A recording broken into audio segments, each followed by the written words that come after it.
right, thank you, Mike. Former President Donald Trump will be visiting the U.S.-Mexico border today to see the crisis created by the Biden administration firsthand. From the reinstatement of the catch and release to the elimination of Remain in Mexico policy to stopping construction on the border wall, no one can deny that Joe Biden has created this mess with no end in sight. Today, Texas Governor Greg Abbott is hosting Mr. Trump for the tour, which will be followed by a border town hall later. Our very own Tim Fox is there covering all of this for us, Donald Trump's visit. He plans to join us from West Laco, Texas a little bit later. We'll find out more when we talk to him. As we talk about these things, we look at this, I want to bring in Rick Green, America's Constitution coach. You are still in Idaho. What's behind you? Where are you? What's going on? Hey, Greg, while Tim has gone south to the border, I have come north to Idaho. And let me just start with some good news. What you see behind me is a legislative hall full of young leaders, 16 to 25 years old, being steeped in biblical worldview and constitutional understanding. These are the leaders of the next generation, and they're getting some great education here. They're doing a mock legislative session. We're honored to be able to be here in the Idaho Capitol, and I'm excited to tell you God's raising up a remnant of young people that get it, that understand the importance of constitutional jurisdictions and the value of biblical principles being salt and light in our culture. So with all the bad that's happening out there across our country, I just want folks at home to know there's some good happening and God's doing some great things right here at the Idaho State Capitol today. How long have you been doing this? Because I know you have one in Texas. You do more than just the one in Idaho. How long have you been doing this? Yeah, we do about 7 of them across the country. Texas is our national academy, so we'll bring in students from across the nation. Here in Idaho, this is our Northwest Academy, so we've got a lot of students from Washington and Oregon, a lot of states you wouldn't expect patriots to be being raised up from, but it's really exciting to see that happen.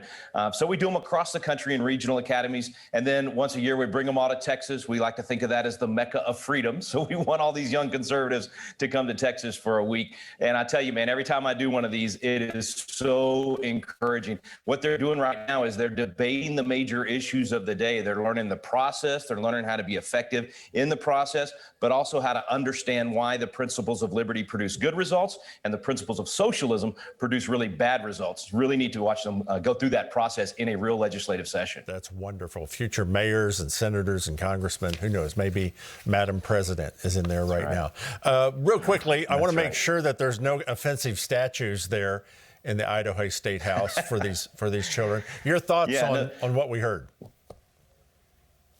Well, I think McCarthy said it exactly right. And of course, here in Idaho, no Democrat statues. So I did notice that there is a bust of Abraham Lincoln because he was president when Idaho became a state. And so you have a good Republican represented here in the Idaho Capitol with a statue. But listen, I do tours of the U.S. Capitol all the time and take people through and show them all those statues. Kevin's exactly right. The ones they're removing are Democrats. The Democrat Party is trying to hide from their history. They are the ones that wanted slavery. They're the ones that fought to keep slavery. They're the ones that implemented Jim Crow laws. Democrats are the ones that implemented white-only primaries.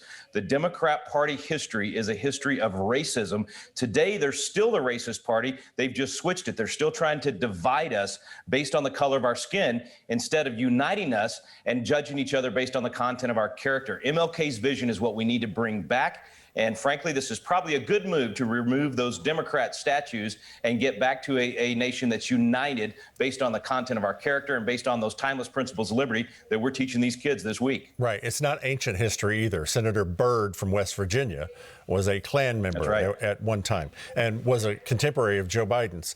Okay, here's my question with that, though.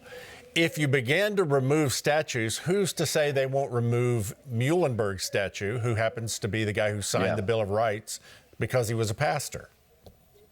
No, you've got about 25% of the statues in the Capitol are actually ministers of the gospel. The role of pastors in not only the founding of our country, but making our nation a more perfect union throughout our history is really important. And so they're actually depicted throughout the Capitol. And you're exactly right, Greg. I mean, kind of facetiously saying the Democrats should get rid of their own statues. But the truth is, we shouldn't erase history. We need to learn from history. We need to be able to take kids in and say, let me tell you about this guy or this gal and tell you what they did that hurt our nation, or tell you about this guy or gal and tell you about what they did that helped our nation.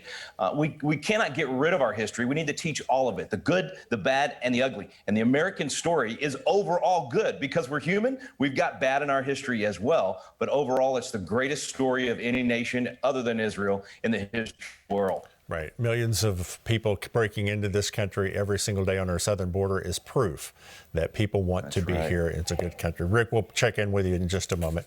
Mike, back to you.